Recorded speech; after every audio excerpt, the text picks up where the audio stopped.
So moving forward, it is my pleasure to introduce our second grant recipient, Dr. Bradley Groveman from the National Institutes of Health Rocky Mountain Laboratory Facility in Hamilton, Montana. And Brad is going to be talking about regional tropism of sporadic CJD subtypes in human brain organoids. Thank you, Joel, and thank you all for having me here today. You may have noticed I am not Catherine Haig. She regrets not being able to be here today, but her loss is my gain, so it is my pleasure and honor to present to you our work studying the regional tropism of sporadic CJD subtypes in human brain organoids, which basically means where things are changing. So we've learned a lot about prions in general using cell culture models and other in vitro models, but no matter how complex the cell model we have, it pales in comparison to the complexity of the human brain. So the recent development of brain organoids has given us a way to sort of bridge that gap between complexity and utility. So cerebral brain organoids, we make these by taking skin cells and actually reprogramming them back into stem cells. Stem cells are cells that can become many different types of cells. And so what we do is we take those and we reprogram them, or we differentiate them into these balls of tissue that have many of the same cell types as you would find in the human brain. And in 3 dimensions, they're able to then make the connections that you would see typically in real brain tissue. They're able to signal, they're able to communicate, and so they're a really great model for studying brain development as well as disease. We've learned a lot in the last couple of years about the cerebral organoids and using them to learn about disease.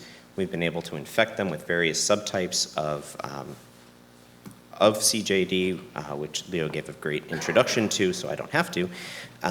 And we've been able to infect them with these various forms and look at how we see differences in, say, neurotoxicity, how those cells die when they're exposed to the disease, how the cells interact and how those interactions change, what may trigger those initial conversion events. And we've even started using them to delve into testing sort of therapeutic compounds and treatments. But all these different subtypes affect the brains very differently. And as you've heard and will continue to hear, these different subtypes, they present different pathologies, how they show up in the brain, how they aggregate and deposit. They affect different brain regions. They progress differently through the brain. They take different amounts of time to show these different symptoms, and they have a wide array of symptoms. So how and why this single protein can cause such different diseases is a huge question still. And so to address this question, we're combining our organoid models with a new technique called single-cell RNA sequencing. So the organoid models have come a long way, especially in the last couple of years. And so now, instead of just a mishmash of the whole brain, which are called cerebral organoids or whole brain organoids, we're now able to make organoids that are specific to different regions of the brain. And those different organoids can express the cells that are similar to those brain regions and pattern in ways that are similar to those brain regions, making them more specific. And so we can take those, we can grow them up, and we can infect them, and then look at those diseased versions and expose them to this single-cell sequencing. So what we do is, once we get them infected, we break them down into single cells, and we put them through this fluidic system, which is kind of micro tubes where you pass them through, and they meet up with a bead, a little microscopic bead, and they get squeezed into this little droplet. And in that droplet, we get one cell and one bead. And you break up that bead, and it dumps out all of its, you break up that cell, and it dumps out all of its genetic components. And so the RNA that it dumps out is specific to individual genes. And it sticks to that bead, and that bead has a sort of genetic barcode on it. And so when it sticks to that bead, it transmits that barcode onto that, and we're able to then turn it back into what we call cDNA. So if you look at that little picture in the bottom corner, the genes are usually made into the RNA, and then that makes the proteins. But you can turn it back into bits of DNA, that only contain that gene. And now they also contain that barcode that's specific to that cell. So we can then sequence all of those genes, and we know exactly what genes they are and what cell it belongs to. And using computational methods, we're able to then group these different cells based on their genetic content. And so each of those little dots basically represents a cell. And we know mostly all the genes that are in that cell. And then you can group them based on that profile, sort of like a fingerprint. And if you think of this blob of different dots as sort of a family tree, the closer together they are, the more related they are. And the further apart they are, the less related they are. And so you can then use that fingerprint to say, okay, these are neurons, these are astrocytes, or whatever your cell types are. And we can then use that to sort of compare between states. So in this case, CJD versus non-CJD. And we can look for differences in, say, cell populations or cell distributions. You can look at the genes that are involved in them, which ones are present or not present, and if there's more of them or less of them, and how they change. And since genes make up our coding for those proteins, proteins all have functions. And so differences in these genes lead to differences in function, and differences in function are what are modified during disease. So we started by infecting, like I mentioned, these organoids, and we started with MV1 and MV2, so two of the subtypes of CJD, and we infected the organoids, and we look for similar patterns that you would see in human brain tissue. So we see deposition of prion aggregates that are resistant to protease digestion. They have that self-propagating capacity or self-seeding activity that we would see RT-quick. And so we know that they're infected, and then we can then take them and apply this process of single-cell seq. And this is what you get out, which is a whole bunch of blobs. And if you look at the left side, those different colors represent those different groupings of cell types. And if you break those apart, you get what's on the right, broken down by cells, and you can see the different colors represent the different conditions, so MV1, MV2, or uninfected, and you can then start to compare what your cell populations are. So in general, in CJD, you'll see an increase in what are called glial cell populations. And so on the right, you see a stain, that pink staining is glial cells. And those tend to increase in disease. And so we see something similar in the cell populations here. And if you look at the uninfected versus the infected forms, the MV1 and the MV2, we see decreases in the neural populations and increase in those glial populations. So similar to what you would see, again, with true disease.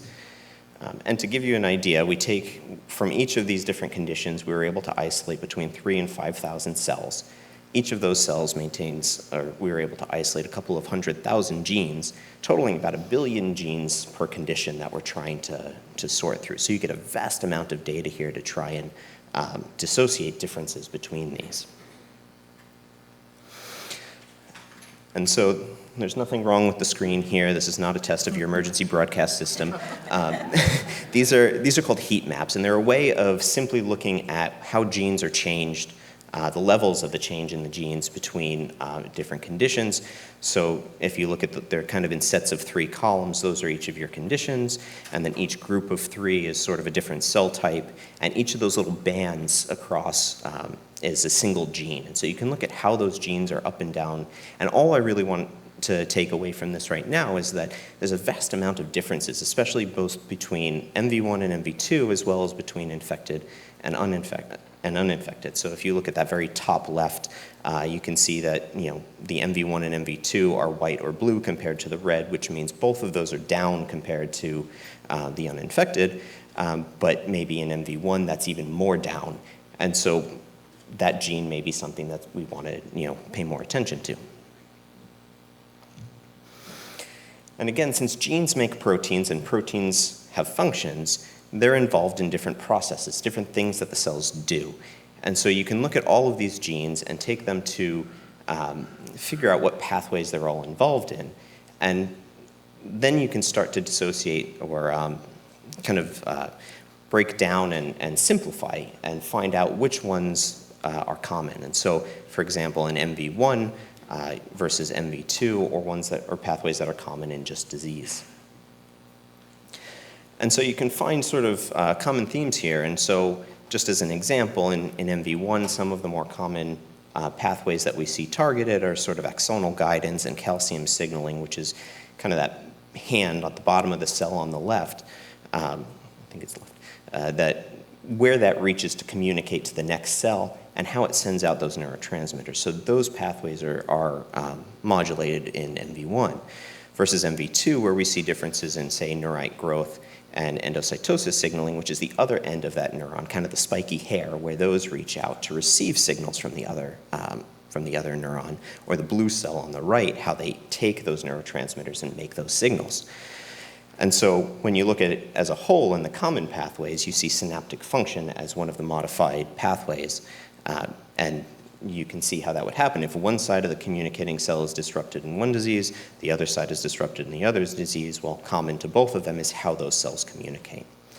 And since these are the pathways that pop up, we know the genes that are involved in them, and we know exactly which cells those genes came from, we can then identify which cells are important for each of these pathways. Now, no model is perfect. I would like to say that organoids are. They're not.